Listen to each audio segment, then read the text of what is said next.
Marvin's a scammer. What do you say to that? If you think what you saying online you gonna do, try it. Yeah. Let's see how that works out for you. You know what I'm saying? Like, I made it clear. I don't have a problem with going to jail, and I ain't got a problem with dying. He told me about a guy that got here for $1.8 billion. And sometimes you talk about, having gone to jail because of this, that, and the other. Do you not think that that's what would damage the perception that people have of you? 9 months passed. I ended up having a stroke here. Did you? Yeah. My life had fell apart in the States, so I was just really, really frustrated. You do people a disservice by only telling the rosy and the good stuff. Yeah. I wouldn't come to Ghana now. Yo, I'm a U.S. Marine. Like, we sleep in the mud. What's street smart? Man, these Ghanaians are some of the smartest people that I met. And it don't be the ones with the college degree. You know what I'm saying? I told him, you gonna get it. Yeah. It ain't my fault he ain't believe me. Man, they shut my account down. Would not unlock it unless I flew to America. The clients that I got the wahala with is the African-American clients. Good people, but I'm scared every day. Right? I didn't know what the heck I was doing. I was like, I'm crazy. There's consequences to your action. There's not a lot of that in Ghana. Twitter fingers, how many homes have you built? What have you done? What would you say if I told you it went to $800,000? Oh, don't be ridiculous. I'm not selling no more properties to foreigners. Don't call me for no property. Hey guys, welcome back to another episode of Built for Ghana. And today I'm here with Marvin, Mr. Shark Island himself. Hey. Nipapo. Okay. Nipapo. Yeah. Okay. You remember, I got his too. You know what I'm saying? So you owe me 1 or 2 goats, but I'm gonna let you slide.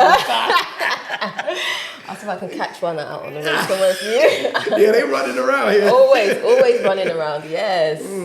So I'm so happy to be back, Dela. I know. How long has it been? It's been a little while, actually. It has been a while. Like, life has been happening. Yo, because of you, I met one of my best friends and owner at the property, Uchenna Ijaku, and his wife, Emma. Okay. Like, this dude saw me on your interview, reached out to me. And every day that, is my brother, man, he called me, we check up on each other. We hang up the phone, grown man, be like, yo, I love you, bro, I love you, right? Really? And I'm like, yo, how did I meet this dude? Like, valuable relationship. And I said, he was watching Dela's podcast, my very first interview, and he hit me up. So, I don't think sometimes y'all realize, what y'all do. Y'all form great relationships, too, with y'all stuff when y'all, bring us on and we tell our stories. Yeah. So. Well, I mean, you had a great story, so people are going to watch, Yeah, life, man. Life be lifing. Yeah. No, but see, I like people that will tell, like, authentic stories, what their journey's really been like. A lot of people like to say when, they've made it. Oh, yeah, I made it and everything. But what happened before you made it? Do you know what I'm saying? The journey. You do people a disservice by only telling the rosy and the good stuff, right? If you are honest, transparent, and you let people understand the real, what they're going to encounter, then they could make a decision on whether or not they're willing to take that journey. Yeah. I mean, with some of the things that I be going through now, some days I find myself saying, if I knew it was going to be like this, I wouldn't have even started. Yep. But at the same time, I have people that reach out to me from all over the world and be like, yo, you inspire me. And for me, being able to inspire people, and most of them be Ghanaians. That's the crazy part. They're like, yo, because of you, I'm coming home. I'm like, yo, but you Ghanaian, like 100%. So, I mean, that for me is the best compliment I always get. They say, yo, I love listening to your stories or watching interviews because your transparency, honesty comes through. Yeah, so if you don't do that, you just cheat people of the real opportunity. Absolutely, it's true. So how long have you been in Ghana now? 8 years. Is it 8 years now? Yeah. Damn, that's a long time. So that's why when you say, yo, we doing a Built for Ghana series, Built Tough, I said, oh yeah, that's me. Because you know how many people done came and left? Oh, I know. I know. I tell some of my guys that they be, we talk to each other, they be complaining. And I say, listen, man, like I was here through COVID. I remember I was living on $100 a month. Yes. My partner, he's a bit frustrated. Things have been tight right now. And I say, yo, bro, I watch you make it through COVID. Stop whining like a bitch, man, bro. You still here. You was here before, you here after. So what we going through now, it'll pass. Yeah. And he was like, yo, you know what? I ain't think about it like that. You're right. So, No, it's very true. So for people that don't know your $100 story when you were living off $100 a month, what happened? What do you mean? What happened? Just briefly, how did you get to that position of having left the States to come here and end up living on just $100 a month? Because that sounds almost impossible. Yeah. So, remember I had a contract with Amazon. Was making a bunch of millions. Then they just replicated my whole business model, displaced me.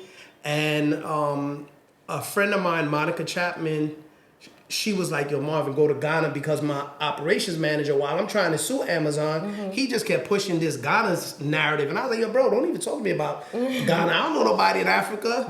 And I was just scared. I didn't really understand it. So Monica, I love you, Miss Chapman. She said, yo, look, Marvin, I'm going to pay for you to go there, right? I'm going to buy your ticket. I'm going to pay for your hotel. Just go and see what dude is talking about. Yeah. She said, if nothing comes about, at least you can say I got a trip to Africa, a free trip. And I said, when you put it like that. So I came out here October of 2018. And the guy Barry introduced me to this lawyer. The lawyer takes me around. I go to Daily Graphic. I go to Ghana Post. I go to all these black-owned businesses, and I'm seeing black business owners. I'm demonstrating my technology, and they was really impressed. But I didn't know about Ghana Man time. So we said yes today. Then they was like, yo, come back. I signed a bunch of MOUs, and I was very inspired by what I saw in the country. Went back to the U.S., flew back out here in December to sign off on contracts, actual contracts. Came in December.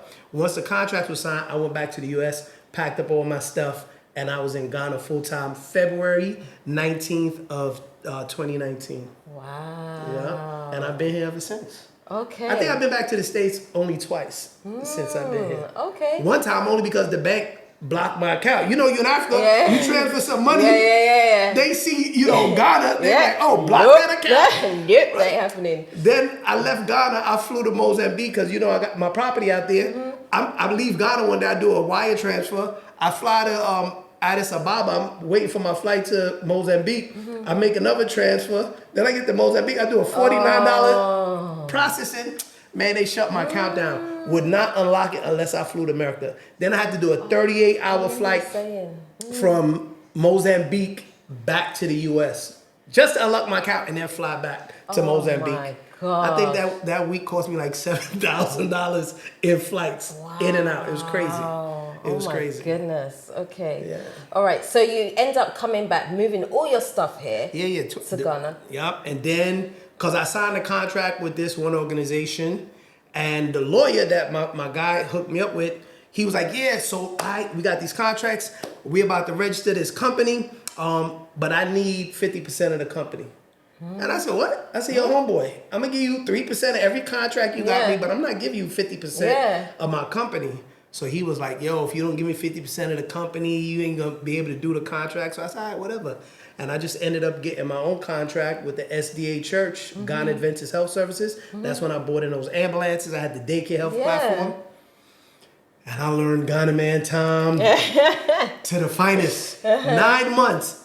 They had me up in a hotel just next week, Mr. Walker. Next week, Mr. Walker. On your expense? No. Oh, at first, I was staying at Quali's residence. Very good place too, by the way, Cheddar. Expensive. Right? So I was staying there for the first couple weeks, and I was like, after the second week, and they were supposed to sign the conveyance because they had pledged some assets, and I just raised them money in the States for an organization that built churches. So I connected them. They gave me, I got like 4 banks to give 3 term sheets. Came out here, partnered with UBA Bank for them. Then, every week before they sent the conveyance to me and my attorney. We signed it. They said, oh, but we need some money to go to Western Region to get the executive board of the church to sign.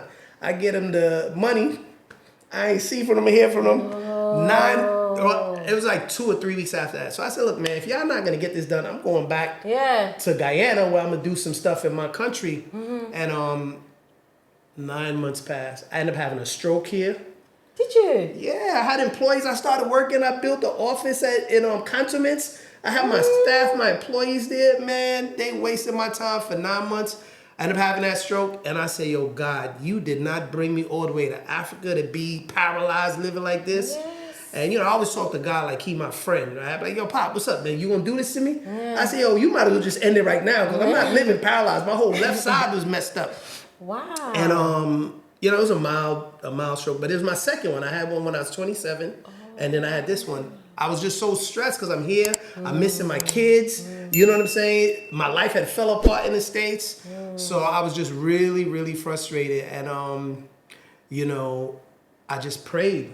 And I started doing some physical therapy. Yeah. But at the most time, I was just praying and just breathing. I was like, cannot let these Ghanaians stress me.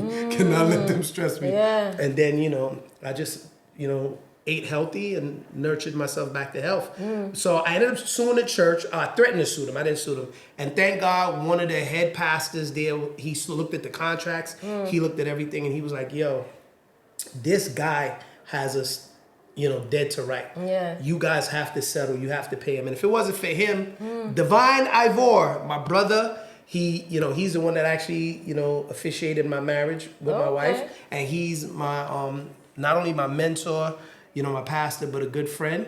And, you know, to this day, he's one of the few Ghanaians that you will meet that does what's right regardless. And so he made them pay me. They paid me a little bit of bread. I took that bread, paid the staff that was working for me. I got a place. I bought a Honda Sonata. And then I started driving for Uber and I think it was Uber and Bolt at the time, because that's what my daycare platform was. It was a non-emergency medical health platform, rideshare. So I wanted to understand the market, right? Because it's not like the States, they don't have addresses here. Yeah. So I wanted to understand it and realize, man, you can't be working for CDs out here, right?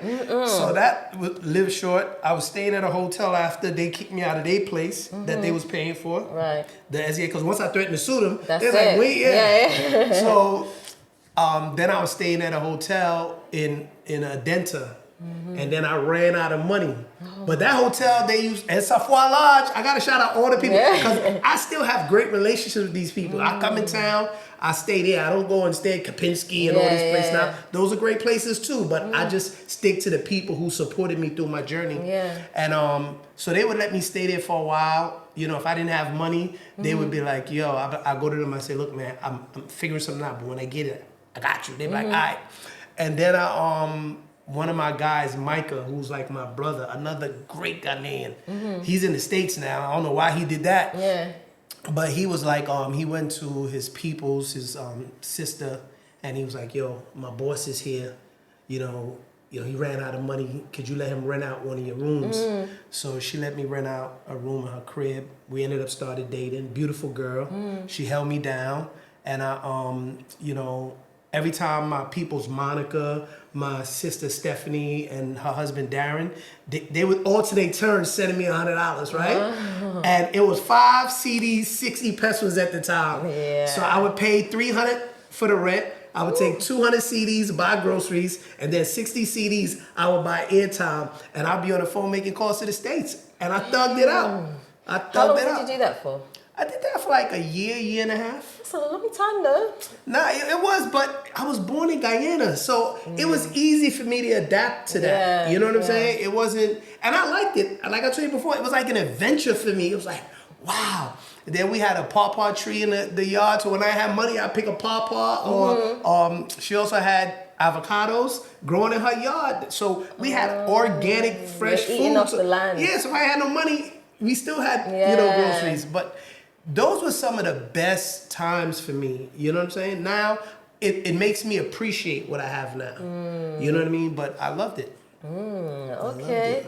Okay, so then how did you get yourself out of that situation? Because many people would have left and said, oh no, this Ghana is not happening for me. Like, it's not going to plan. And it would have been easy to just get your passport out and just leave. Oh, yeah, no, I thought about it, but my friend Raphael, I call him my little big brother, him and his wife, Elizabeth, they own Jamrock. You know, he's a Jamaican, I'm a Guyanese, so we click, and Raphael be like, Marvin, Africa's the final frontier for me, dread. Man, I'm going nowhere. He said, you should need a dread. And I was like, damn, yo, he right.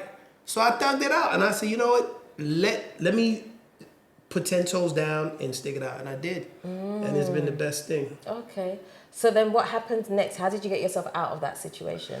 Well, you know, when COVID hit and we was stuck in the house, well, we wasn't stuck like other places were. I would then go and start looking at land because I'd be on YouTube. That's how I saw you. I saw everybody else. And like everybody else, I was on YouTube watching people's stories on how they bought land, they building, they got scammed and all of this. And so I didn't have nothing to do with it. So it was just a way to get out the house because I didn't plan on staying in Ghana. I was just coming to bring that money to that organization, get my 5% commission, you know, deploy my technology for them and go back and live in the Caribbean.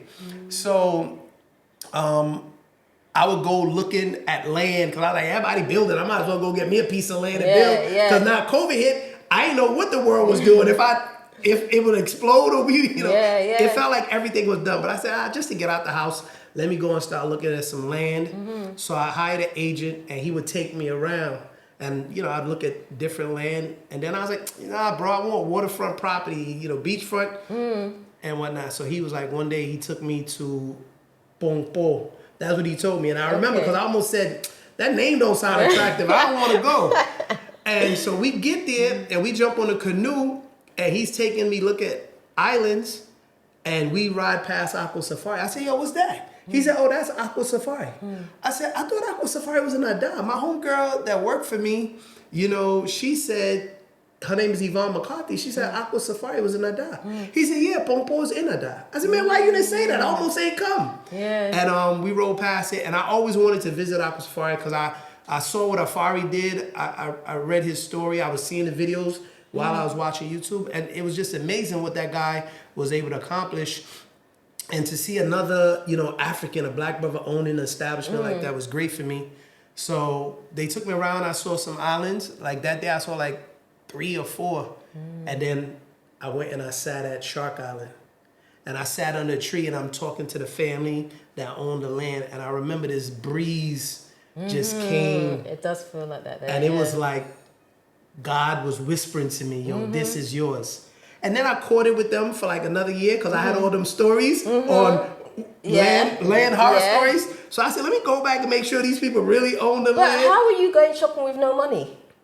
Yo, because money is an idea. You don't need money. If you have, you know, the gift of oratory. You know No, but if you could, you know, communicate your vision effectively to people and also let them know how they benefit, you benefit, everybody can win, you could do it. But I told them, I said, look, I ain't got no bread. I said, you know, but if you work with me, this is how we both could win. And I was clear, I was concise, and also built a relationship with them over a year. It ain't I went today and I bought the land today or leased it. I went today. They said it was theirs. I was like, really? You know how many times we've heard that before? So I kept going back. And once I went back a couple times, the same people were there. Then I said, yo, I've been watching these videos. I want to enter the land first before I do anything. They agreed to let me enter the land. Then, you know, we just kept the dialogue, and then they felt comfortable with me. I felt comfortable with them. We bought our attorneys together, and then here we have it. You hear that? Attorneys. We use professionals. Well, the best professionals we could find. Right? That part. That part. You know what I'm talking about. I know. Yeah. Okay, so then you bought you managed to like lease the land. I leased the land. You leased the land from them. Okay. Yeah. And then did you already have the vision for what you wanted Shark Island to be?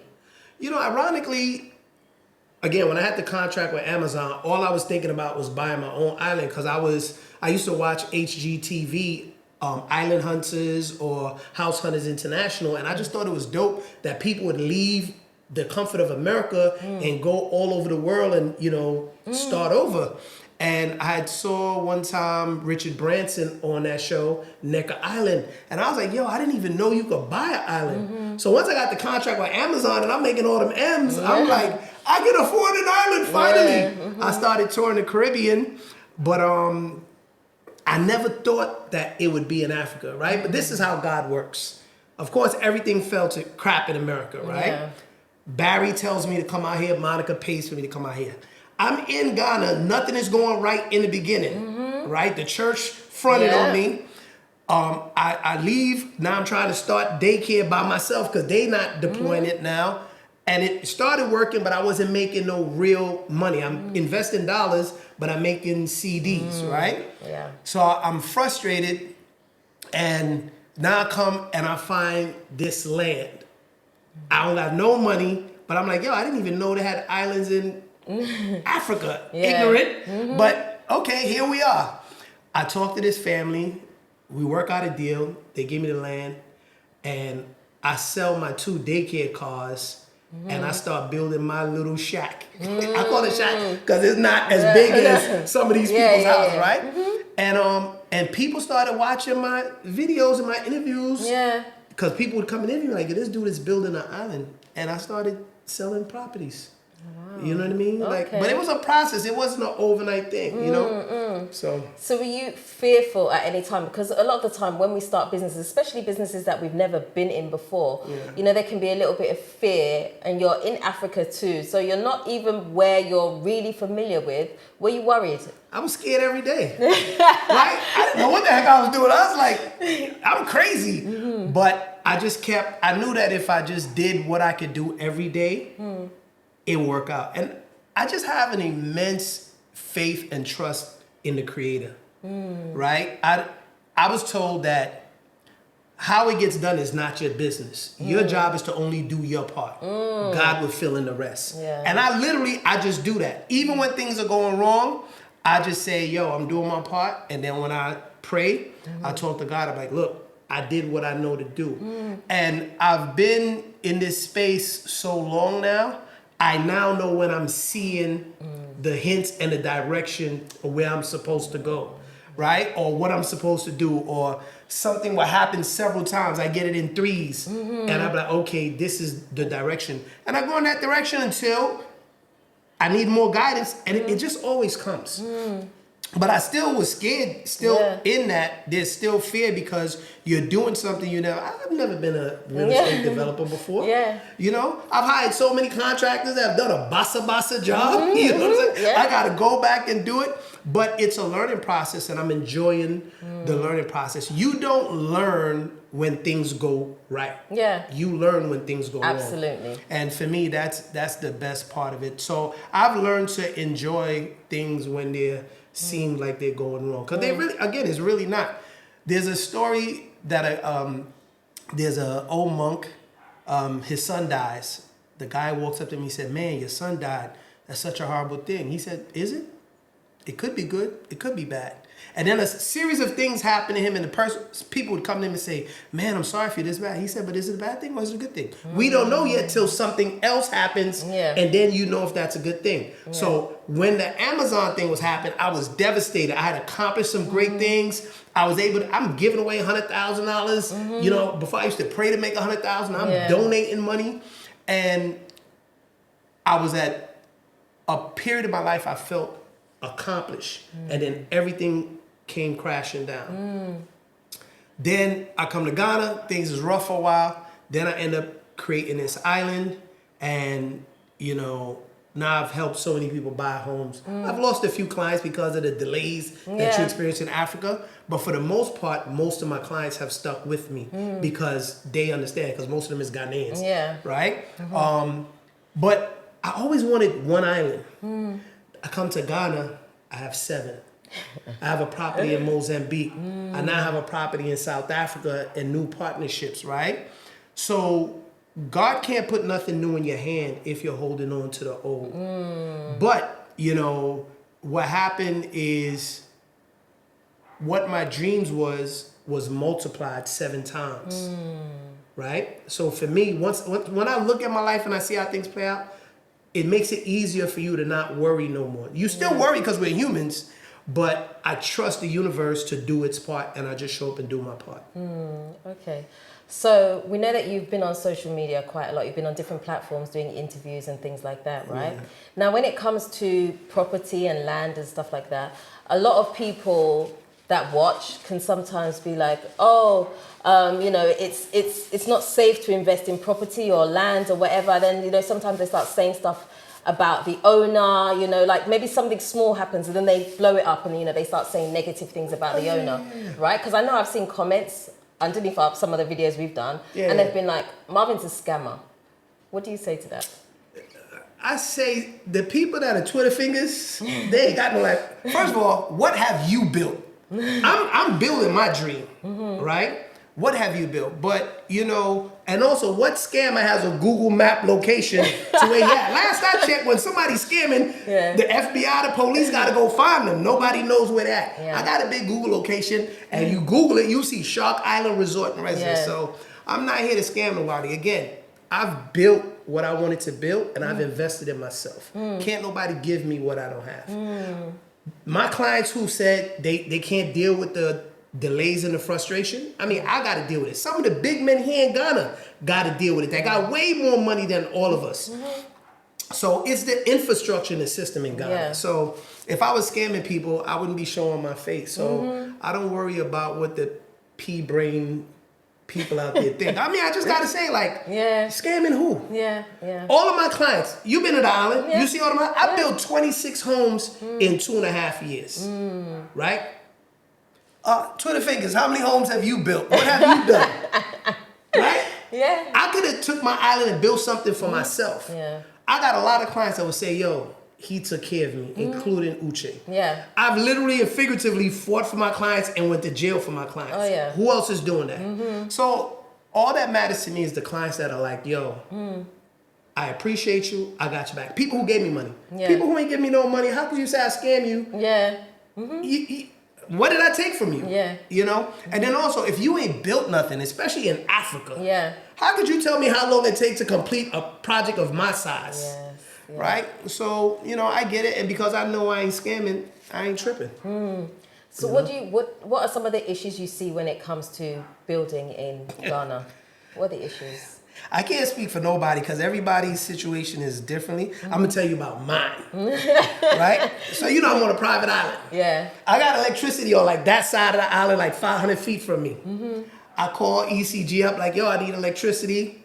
They say, yo, you got to write us a letter. You got to pay $10,000. I paid the $10,000. Then they say, okay, now we got dollars or cedis? Cedis. Okay. Then they're like, yo, we got to come out there and we got to do a survey to bring the electricity from where's that up to your property. No problem. Yo, that's $20,000. No problem. I paid it $20,000.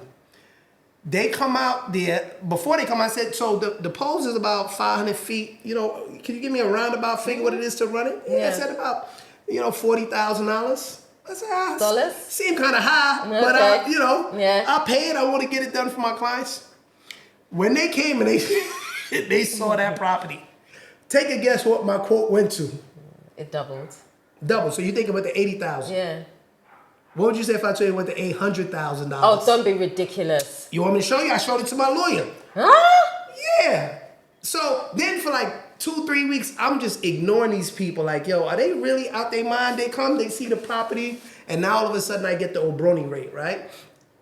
So after a while, I'm not responding to them. They hit me up, yo, Mr. Walker, don't you want electricity at your property? I'm like, I sure do, but not at that price. Well, what will you pay then?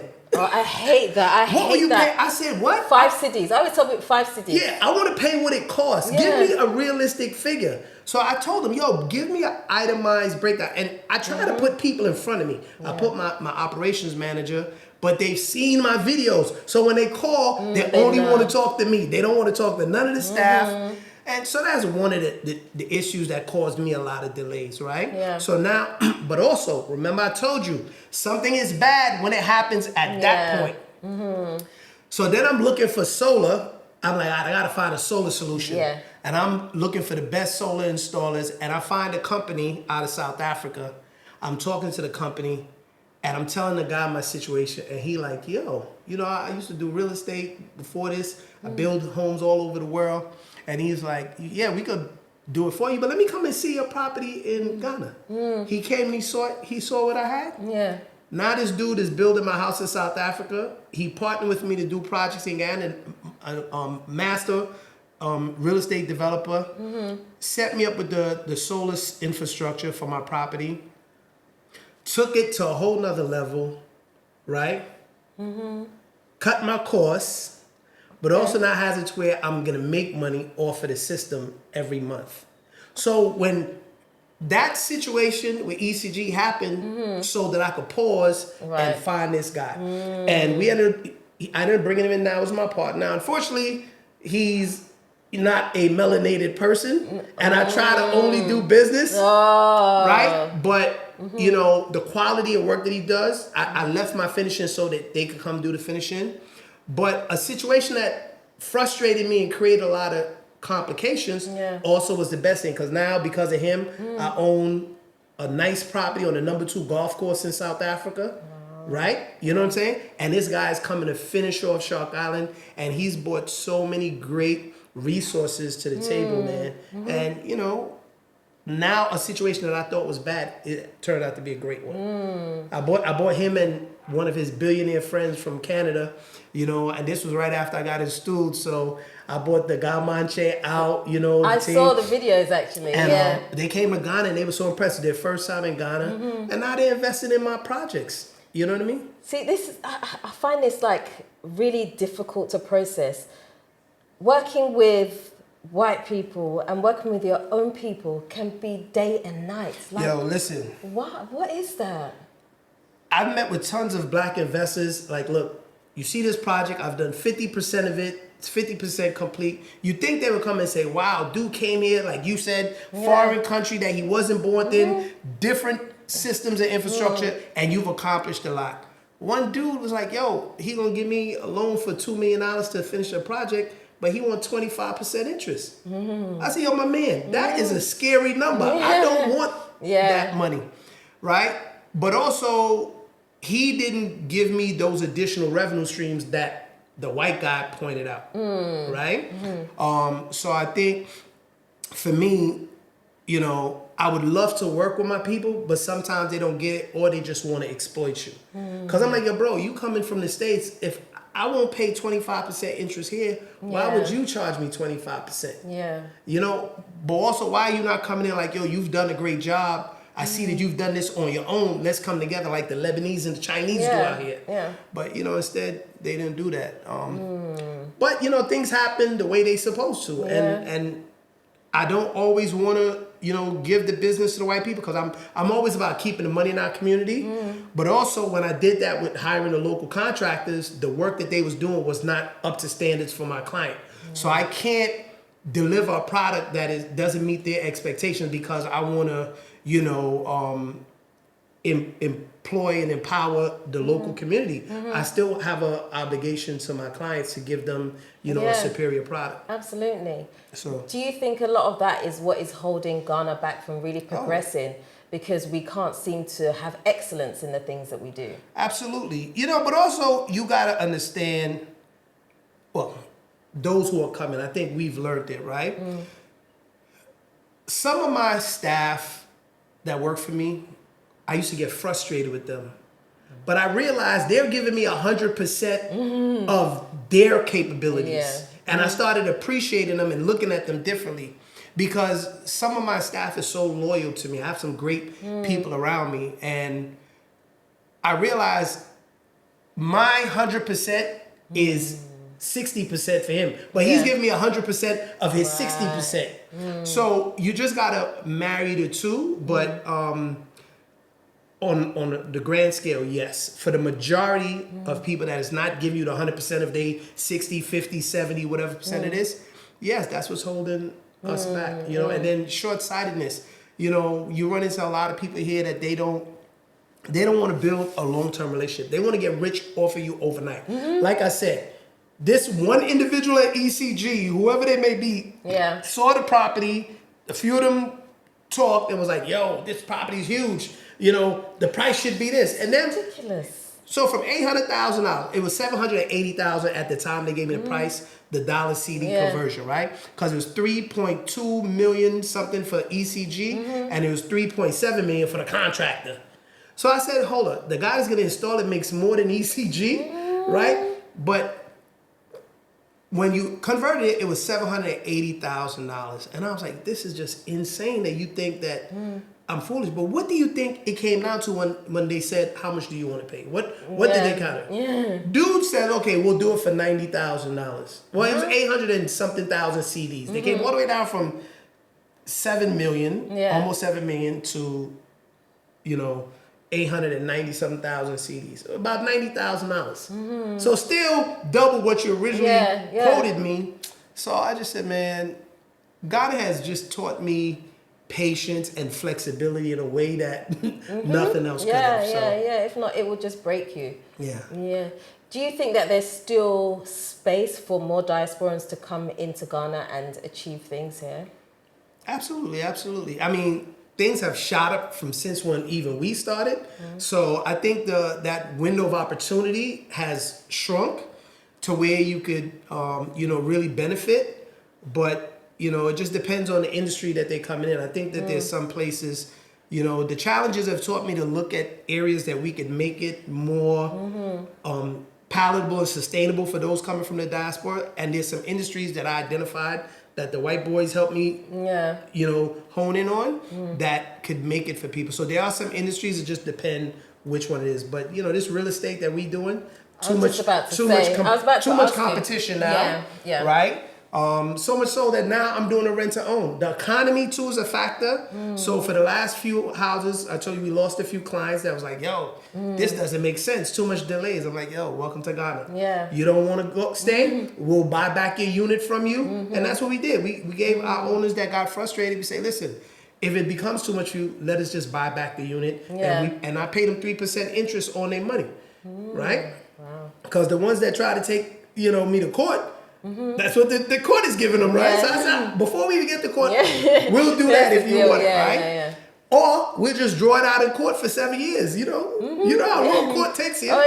So I don't want to do that with my clients. So we just pay them if even the ones that are still here, we encounter more delays and they say, yo, we out, no problem, here you go. We don't want no wahala. Take your money. We got to sell your house. Once we sell the house, we give you your money, right? And then, we sell it to somebody else. But I don't think there's room in real estate. And then there's other developers, major developers who have money. I didn't have money when I started my project. So I didn't go raise money before. I had to get something done, prove the concept. And now I was able to get buy-in from people that recognize what I was doing and then also the value of where and what I'm doing. And I wouldn't come to Ghana now. You needed to come when the window was the window. Yeah, it's just too saturated now, in my opinion. In my opinion. Okay, so as I was saying before, right, you've done lots of appearances on different people's platforms and stuff, social media, right? And sometimes you talk about, having gone to jail because of this and the other. Do you not think that would damage the perception that people have of you? No. Because some people will hide that. They'll never tell you, I went to jail because I was doing this and that. Everybody told me, yo, you shouldn't be on talking about it. It actually helped me sell more houses to Ghanaians. Because Ghanaians was like, yes, our people could be terrorists. I'm coming to buy a house from you because I know you'll at least fight. Yeah. And I was shocked. But one Ghanaian actually put that in the message, yo, you shouldn't be doing it. Yeah. They not telling the full story. The guy took my money, ran for 6 months. I went to the police first. I told them, yo, this is what the guy did. Get me my money, right? First, the guy said I threatened to blow his brains out. When he got to the police station, and I told him, yo, did he tell you he stole this money and he's been running? Oh, he didn't tell us that. Then he told them, when they asked him, what'd you do with the money? He told them, yo, I spent it. They was like, you have to bring Mr. Walker his money. Yeah. 3 months after that, he ran again and ducking and dodging, right? So when I saw him at the police station, I told him, you gonna get it. Yeah. It ain't my fault he didn't believe me. So he got it right there on site. And I told him, yeah, I got a culture, we got a culture. Now, I'm not proud of that because I didn't understand Ghana at the time. So it was a lot of frustration. And, that was an emotional decision. But I was mad this guy took the money because you see, they already call it scammers. I'm sure. How many times you been called a scammer? Oh, yeah. So I'm like, yo, bro, you can't. Nobody's going to say Marvin paid this contractor and he ran off with money. They're going to say Marvin took my money and scammed me. Yeah. So I had to let him know there's consequences to your action. There's not a lot of that in Ghana. Oh, no, absolutely. There's a queen mother that just stole a bunch of money from me. I took her to the police station. The police arrested her. She bailed out. She went to another police station where she had relationships and said, oh, they didn't treat me fairly there. They moved it to that police station. I'm still going to get my money. She'll come, she'll pay $5,000. So the first police station told her, yo, you guilty. You took this man's money. They arrested her. She went to the other place. Then when I went there, They said the same thing. Yo, Ma, you took the guy's money. You can't do this. Yeah. But they will not arrest her. And I keep telling them, like, listen, just forget the money. Process her for court. Yeah. The guys tell me, oh, it'll take 6 to 8 months before we make... Homeboy, when they arrested me, they processed me to court the next day. What are you talking about? So then when I messaged the police, like, yo, the lady said she was coming to bring my money last week. Yeah. Did she come? He'll read my messages, won't even respond. I call him, he won't answer. Yeah. But he's one example of the bad, corrupt police. Because she paid him. Yeah. She transferred it to that police station because she knew she had relationships there. So they protected her. But we got some things planned that's happening right now that she gonna find out. Because in America, we got another saying, right? F around and find out. Yeah. And I've established some very good relationships in being here. But yo, it's a different place here, man. Oh yeah. It ain't what you think, you know? So what was it like when you got arrested and you went to jail? What was that experience like? Yo, I'm a U.S. Marine. Like, we sleep in the mud, right? Like, we go to Afghanistan, all of these places. I laid down. They took my phone, stripped me down to my boxes, and it was the best rest that I got for those 4 days. Really? Yes. Again, now, not because, you know, of what I went to jail for, but I didn't have to worry about nothing in those 4 days. So it was peaceful. And now, mind you, that's jail. That's not prison. Yeah. Prison, I'm sure, would have been different. I just went to jail because I assaulted somebody. Yeah. Right? So I relaxed for 4 days. They took me to court, charged me 3,500 CDs for, you know, mollywopping them. And I got out. Wow. So, but, you know, I went there about 2 or 3 times. I know, because sometimes I'm like, I've been calling Marvin, like, what's happened? Oh, yeah, I was in jail. Like, No, the Bronx in me won't let people do certain things. Yeah. Right? No one wants to be taken advantage of. Them guys be talking crazy online. I'm like, yo, y'all see me walking around a crowd. I don't walk with no security, nobody. If you think what you saying online you gonna do, try it. Yeah. Let's see how that works out for you. You know what I'm saying? Like, I made it clear. I don't have a problem with going to jail, and I ain't got a problem with dying. So you have to make those 2 decisions for yourself, too. If you think you want problems, that's where we going. Those are the 2 options. Somebody going to jail or somebody dying. And not that I'm a big bad guy, I'm not starting no trouble, but I will not let nobody punk me nowhere on God's green earth. You know what I'm saying? So the Marine Corps has prepared you to die. And not that I want to. I'm just saying, if I'm right, or somebody's coming to hurt me, those are the only 2 options. Wow. You know what I mean? Wow. Because if you don't, especially out here, you gonna get ran over. Yeah. You gonna get ran. Why do you think so many people left? I know, yeah. Well, tell me about people leaving. What's your... Listen, man, I was meeting with a brother of mine, and he told me about a guy that got here for $1.8 billion. Huh? This lady took 40,000 CDs, this queen mother, from me. I'm mad about 40,000 CDs. That's $4,000. You can go online and you can see it. Somebody wanted to come here and invest into Ghana, invested $1.8 billion. How did they lose the money? How? Well, he died like a few years ago, but he been trying fighting to get it. I'll show you when we finish here. So people get got. You know what I'm saying? But you know, a lot of the thing is, a lot of people that are coming from the West feel like they're street smart. So, that was not going to happen to me. That's not going to happen to me. What's street smart? Man, these Ghanaians are some of the smartest people that I've met, and it don't be the ones with the college degree. You know what I'm saying? They're very smart. They got patience for you, you know. Yeah, you know. Ghana's a different place, right? And if you ain't built for it, don't even come here. And it's not for everybody. Yeah. I love it, you know. I met a beautiful woman here that's giving me some amazing kids. I'm living my best life. Is there some challenges? Absolutely. I still won't leave Ghana. You know what I mean? Because I'm home. Yeah. You know what I'm saying? I found out my whole family's ancestry is from Ghana. My whole life I didn't know that. They didn't teach me that in America. So I have a different sense of pride about being here. So yes, do Ghana frustrate me sometimes? Yeah. But it is what it is. It's not just for me. At first, when you come here, you'll think it's because you're a foreigner. No. It's Ghanaians here, again, with big money that go through the same thing. Yeah. It's the system. It's not, you know, you or anything. anything personal. It's just a system. And I've also watched Ghana grow since I've been here the 8 years. Yeah. The roads is better, you know, so they working on it and they gonna get there. I went to an event the other day at the U.S. Embassy. It was America's 250th birthday. Ghana's 67, 68.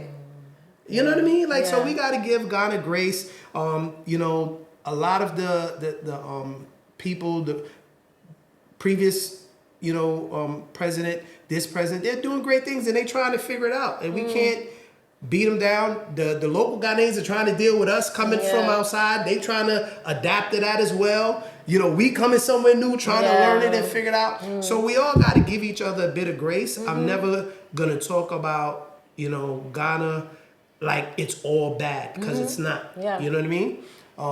But I think it'll get better. It'll continue to get better. But it's some bullshit you need to be on the lookout for, you know? But that's why you tap in with people who've been here and, you know, just get some advice. Yeah, to encourage you, for sure. What has been some of your lowest moments in Ghana? My lowest moment in Ghana? Well, you know, one of the reasons I married my wife is because of who her family was. They all police. But when the police ran down on me, they didn't support me, and we got into it.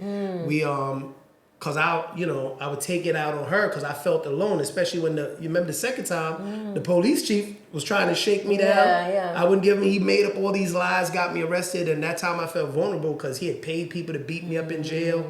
I came out, I wrote to Pips. You know what I'm saying? They didn't do nothing about it. So I was really angry at my wife's family and her. Because when I'd see her on the phone with them, I'd be mad. And then she was like, yo, our culture is you got to go give them something. I said, hold up. So it's get extorted by him or get extorted by my family, but I'm taking care of you. I'm taking care of they. So, you know, now I'm living in a house with a young lady, right, that her culture is different from mine. My culture says your family and people take care of you, but they still look at me as an outsider. You know what I mean? Or this foreigner, he think, you know, he could just do whatever he want. Nah, but they stealing from me and they stealing from my clients. So I got to do what I got to do. So that was the roughest part, because then she took my kids. She left. I remember you telling me. You know, then that's when I was leaving and I was going to Mozambique. That's how I ended up in Mozambique. So then, you know, she came back, bought my kids, and, you know, she's the one woman that allows me to be present and a father to my children, right? And it's one of the reasons that I love her. She don't leverage the kids, you know, and so when we weren't seeing each other, I wasn't seeing my kids. She took them all the way up to Brongafo, so they was like 9 hours away. It was hard for me, you know what I mean? Because her and the kids was the thing that was keeping me anchored in Ghana. So that was the lowest, and that was it. What other stuff I could deal with? Okay. You know what I mean? And so what were your best moments here? My best moments here in Ghana, you know, there's a lot. But being able to wake up in the motherland, eat organic vegetables and fruits, you know, play with my kids on my property, see them run and just living their best life, not worried about them getting hit by a stray bullet. You know, the relationships that I've forged. I've met some amazing people. One of them, Diallo, Sumbri, good brother. You know, the queen mother that recommended me to be installed because she said, yo, I seen what you was doing, you know, Queen Moy. You know, my brother Raphael, my little big brother I told you from Jamrock, him and his wife Elizabeth, they held me down. They helped me make the transition and sustain myself. You, Rush Asari, you know, Derek, you know, I've made some really great friends that I go and I really bond with, we hang out with. So my brother Uche. So just the community that I've been able to form. And that's what I love about Ghana. We still have a sense of community here. So it's too many to mention, but for the most part is when I'm on my island, I come out, I wake up, I ride my jet car, I ride on my pontoon, I go swimming in the Volta River. I mean, it's just the best life, man. Ghana will give you the best life. You just have to deal with, you know, the lack of, you know, developed systems temporarily. Yeah. It's frustrating because we come from a place of systems that work. Yeah. But, you know, if we didn't have that, it would be more palatable, but I still love it. So those are my best times here. Okay. And then, you know, being able to help so many people. You see how many houses I sold? Yeah. So being able to help that many people transition, right? They're going to get their houses. They're going to move in. And then I did that. I helped them. Yeah. You know what I'm saying? So that feels good to be able to help people. Yeah. Because I could have just moved there on my own and live by myself. That's very true. That's very true. So tell me, what plans have you got now going forward in terms of like Shark Island and expanding, or what do you have on the horizon? Well, you know, thanks to you and other people who've blessed me and allowed me to tell my story on their platform. You know, my country, they discovered oil. It's the number 2 fastest growing GDP. So I just got a contract for 800 houses in Guyana. So I'm going to Guyana. So my company, Run Free Properties, is expanding. You know, I told you I bought a house in South Africa. I finally went to South Africa.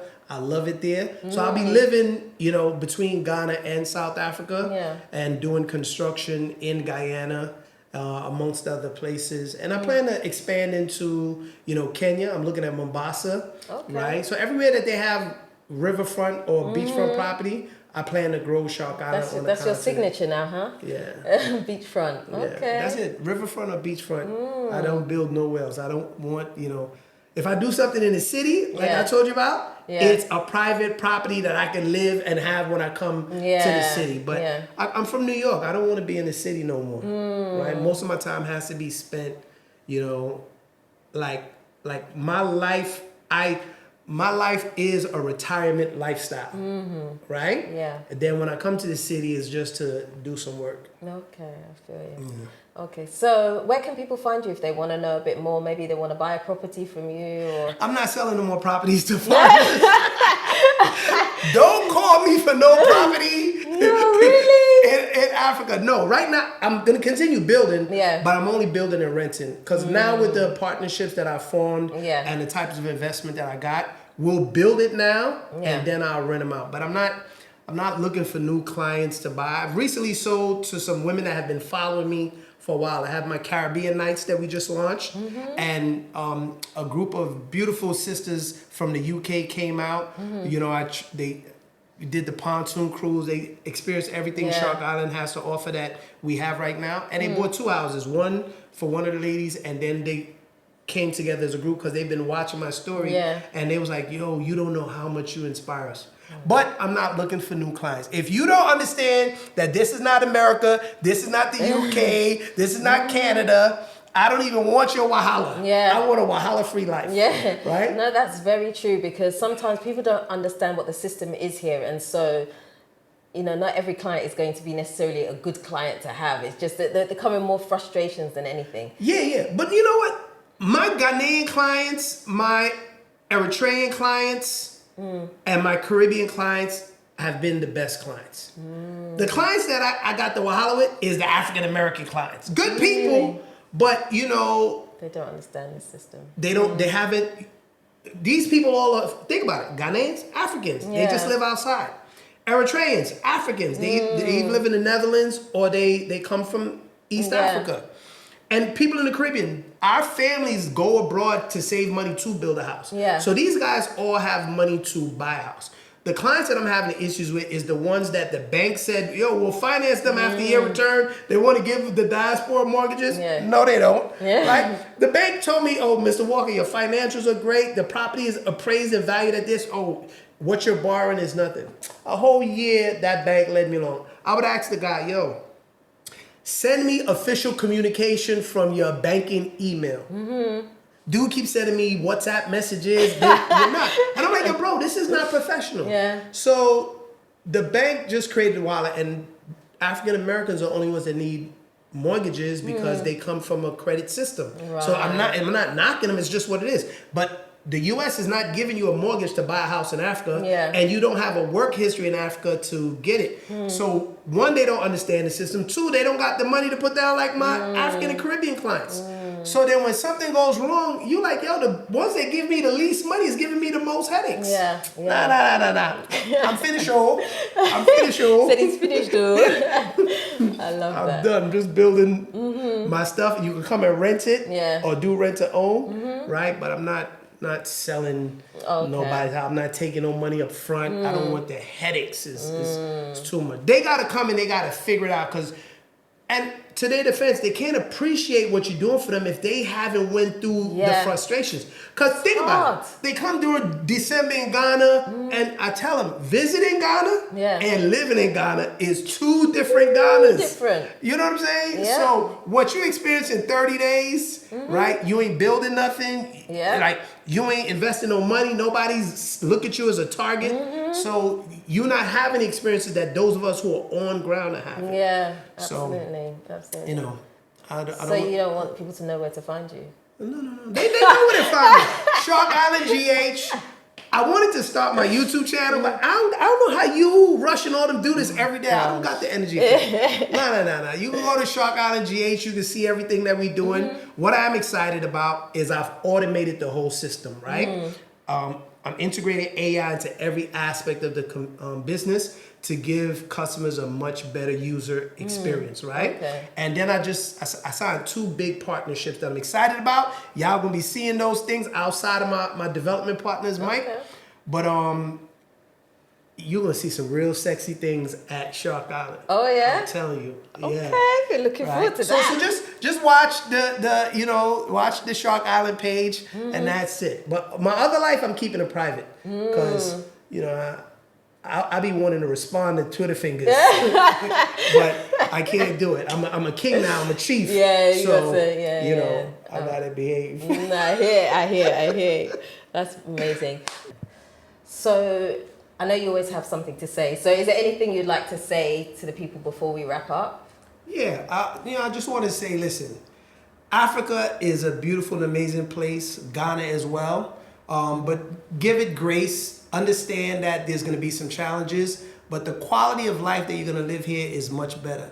And for those of you who are willing to explore it and understand that, you might need somebody who lives there, not visiting or, host travel groups, I'm going to start a masterclass and tell you the things that you're not being told that we really can't say on camera. So look at, check out my page at Shark Island GH on Instagram or Facebook. And I'm starting a masterclass, wealth building in Africa.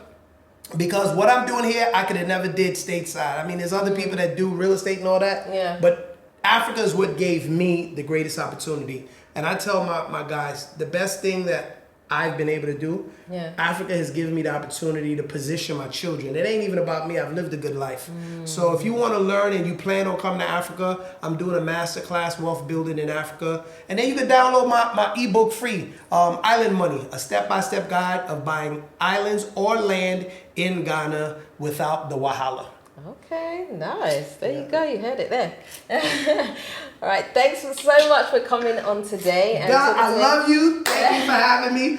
I watched the episode with Rush and everybody else. But Rush, I love my brother, man. Yeah. Shout out to you. Keep doing what you're doing. Very honest guy, right? You know what I'm saying? Also, Derek, Connected Minds. Yeah. All of us used to hang out together. Our life got so busy. I know, right? But I'm watching these guys from afar, just like I know they watch me. I just want to say big up to them and thank you again for not only giving me a platform to tell my story, but so many others. Oh, thank you so much. Right? Oh, I'm blushing now. All right, guys. I hope you've enjoyed today's interview. If you're interested in anything that Marvin is offering, do reach out to him. Check him out on his socials, as he said. And that's the end of today's video. I hope you've loved it. If you haven't already subscribed to this channel, do me a favor, hit the subscribe button and the notification bell. Don't forget to also like, comment, and share this video. Until next time, we are out. Share it. Share it. Share it. Baby.